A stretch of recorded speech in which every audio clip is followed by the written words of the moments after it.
தமிழ் உறவுகளுக்கு வணக்கம். இது உங்கள் வேர்களை தேடி தமிழ் மீடியா. கடவுள்களை வழிபடுவதை போன்று நமக்கு முன்பு வாழ்ந்து மறைந்த முன்னோர்களை வழிபடும் பழக்கம் நம்மிடம் உண்டு.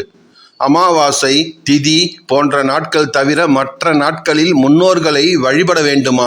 அப்படி வழிபடுவதென்றால் எப்படி வழிபட வேண்டும்? அவர்களின் புகைப்படங்களை நம் வீட்டில் எந்த இடத்தில் எந்த திசையை நோக்கி வைத்து வழிபட வேண்டும், எப்படி வழிபட வேண்டும் என்று பல கேள்விகள், சந்தேகங்கள் பலருக்கும் உண்டு.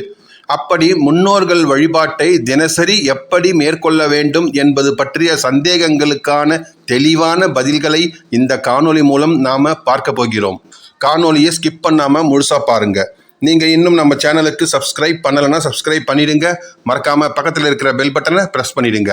வாங்க காணொளிக்குள்ள போகலாம். நம்மில் பலருக்கு இருக்கும் கேள்வி, இறந்தவர்களுடைய புகைப்படங்களை பூஜை அறையில் வைக்கலாமா?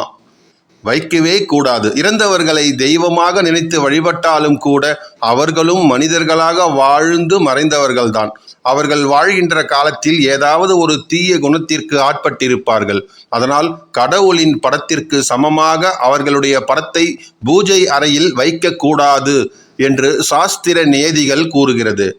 பூஜை அறை, படுக்கை அறை தவிர்த்துவிட்டு வீட்டில் மற்ற எந்த இடத்தில் வேண்டுமானாலும் நமது முன்னோர்களின் புகைப்படங்களை வைத்து வழிபடலாம். முன்னோர்களுக்கு ஏற்றுவதற்கென்று தனியாக ஒரு விளக்கை நாம் வைத்து கொள்ள வேண்டும். பூஜை அறையில் பயன்படுத்தும் விளக்கை முன்னோர்களுக்கு பயன்படுத்தக்கூடாது.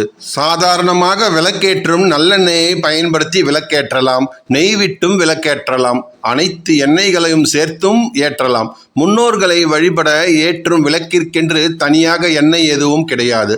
பூஜைக்கு பயன்படுத்தும் எண்ணெயை கூட அப்படியே நாம் அங்கும் பயன்படுத்தலாம். ஆனால் விளக்கு மட்டும் தனியாக இருக்க வேண்டும். பூஜை அறையில் பயன்படுத்தும் விளக்கை அந்த புகைப்படங்களுக்கு நாம் பயன்படுத்தக்கூடாது.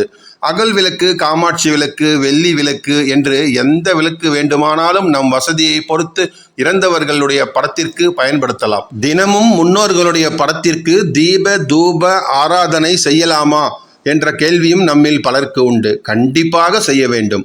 தினமும் பூ போட்டு தீப தூப ஆராதனை செய்து முன்னோர்களையும் நாம் வழிபட வேண்டும். தினமும் காலையில் பூஜை அறையில் விளக்கேற்றும் பொழுது முன்னோர்கள் படத்திற்கு முன்பு விளக்கேற்ற வேண்டும். சுவாமி படங்களுக்கு இணையாக பூ போடுவது போலவே முன்னோர்களுடைய படங்களுக்கும் பூ போட வேண்டும். சுவாமிக்கு ஏற்றும் ஊதுபத்தியை சுவாமி படங்களுக்கு காட்டிய பிறகு அப்படியே கொண்டு சென்று முன்னோர்களுடைய படங்களுக்கும் காட்டி வழிபட வேண்டும்.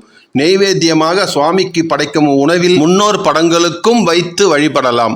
தினமும் பூ போட முடியாவிட்டாலும் கூட தினமும் விளக்கேற்றி வழிபடுவது சிறப்பு. அமாவாசை, திதி போன்ற விசேஷ நாட்களில் முன்னோர்களின் படங்களை எடுத்து ஒரு மனை பலகையில், அதாவது மரப்பலகையில் வைத்து அவர்களின் படங்களுக்கு முன்பு இலை போட்டு படையல் போட்டு வழிபட வேண்டும்.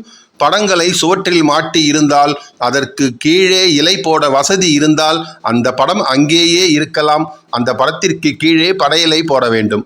வசதி இல்லை என்றால் தனியாக எடுத்து நான் கூறியது போல மனப்பலகையில் வைத்து அங்கு இலை போட்டு வழிபட வேண்டும். இறந்தவர்களுடைய படங்களுக்கு கற்பூர தீபம் காட்டலாமா என்ற கேள்வியும் நம்மில் பலருக்கு இருக்கும். தாராளமாக கற்பூரம் காட்டி வழிபடலாம். சுவாமிக்கு பூஜை செய்வது போலவே மணி அடித்தும் முன்னோர்களுடைய படங்களுக்கு கற்பூரம் காட்டி வழிபடலாம். இறந்தவர்கள் படங்களை எந்த திசை நோக்கி வைக்க வேண்டும் என்பதுதான் முக்கியமான ஒன்று. இறந்து போனவர்களுடைய பார்வை தெற்கு திசை நோக்கி இருக்கும்படி அவர்களுடைய புகைப்படத்தை மாட்ட வேண்டும். இப்படி மாட்டி வைத்தால் அது அந்த குடும்பத்திற்கு வளர்ச்சியை கொடுக்கும். இறந்தவர்களுக்கு படங்களுக்கு அவர்கள் குடும்பத்தை சார்ந்த உரிமை உடையவர்கள் யார் வேண்டுமானாலும் பூஜை செய்து வழிபடலாம். அப்படி வழிபடுவதால் அவர்களுடைய குடும்பமே தழைத்து வளர்ச்சி அடையும் என்பதில் எந்த ஒரு மாற்று கருத்தும் இல்லை என்பதை தெரிவித்துக் கொண்டு உங்களிடமிருந்து விடைபெறுகிறேன்.